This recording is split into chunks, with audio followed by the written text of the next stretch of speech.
Good morning everyone. Today we'll talk about type of volcanoes according to frequency of eruption. Before we start, let's see the learning objective. Explain the formation of volcanoes according to frequency of eruption. Differentiate active, inactive, and potentially active volcanoes according to frequency of eruption. Describe the different type of volcanoes according to frequency of eruption. First is volcanism. Volcanism refers to the various processes and phenomena associated with the discharge of molten rock, pyroclastic fragments, or hot water and steam from the Earth's surface. It is include activities such as volcanic eruption, geysers, and fumaroles. Volcanism is not limited to Earth but can also occur on other celestial bodies with a solid crust and fluid mantle. Volcanism is eruption of molten rock magma into the surface of a planet.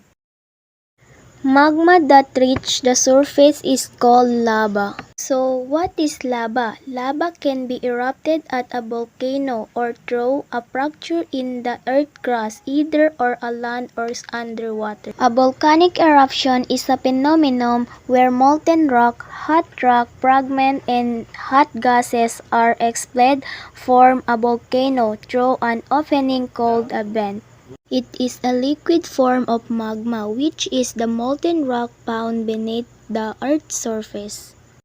During an eruption, molten rock known as magma rises to the surface through the vent.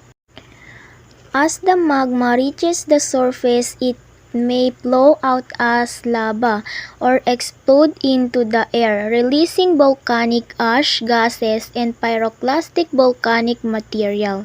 This material can be travel long distance and have the potential to cause damage to the environment, infrastructure, and human health. Volcanoes are usually classified according to frequency of eruption. In terms of frequency of eruption, volcanoes can be active, inactive, and potentially active. Active volcano is a volcano has erupted during the Holocene, is currently erupting, or has a potential to erupt in the future.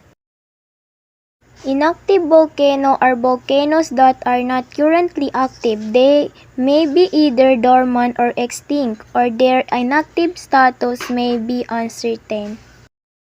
Potentially active volcanoes are those that are morphologically youthful, meaning they exhibit easily discernible primary volcanic features such as flows or craters, but their capacity for future eruption is unknown. In Southeast Asia, there are approximately 700 active and potentially active volcanoes. Let's proceed the type of volcanoes according to frequency of eruption: active, dormant, extinct, and viscosity. First is active volcano. Active volcano have a recent history of eruption. They are likely to erupt again. Ang aktibong bulkan, ito yung mga bulkan na may record sa pagsabog o pagputok sa loob ng 10,000 taon. Example of active volcano is Mount Pinatubo, Mount Mayon, at Mount Canlaon. Second is dormant volcano. Dormant volcano have not erupt for a very long time but may erupt at a future time. Ang dormant volcano, ito ang mga bulkan na sinasabing natutulog o nagpapahingang bulkan. Ito ay kahit hindi pumutok sa loob ng napakaraming taon ay may possible pa rin na sumabog. Example of dormant volcano is Mount Kilimanjaro sa Africa at Mount Fuji sa Japan. Third is extinct volcanoes. Extinct volcanoes are expected to erupt in the future. Ito naman ang mga bulkan na pinaniniwalaan na maaaring hindi na sumabog muli dahil sa kawalan ng supply ng magma. Volcano used to be classified active, dormant, and extinct, but in a nowadays this term is did not used because of many people are dead. Last is viscosity. Viscosity is the resistance to flow. Viscosity depends primarily on the composition of magma and temperature. Higher silica content means higher viscosity. Viscosity increases with increasing silicon concentration in the magma. Lower temperature magma have higher viscosity than higher temperature magmas. Viscosity decreases with increasing temperature of the magma. Here's the quick recap. Volcanism is processes and phenomena associated with the discharge of molten rock, hot water from the Earth's surface. Magma that reaches the surface is called lava.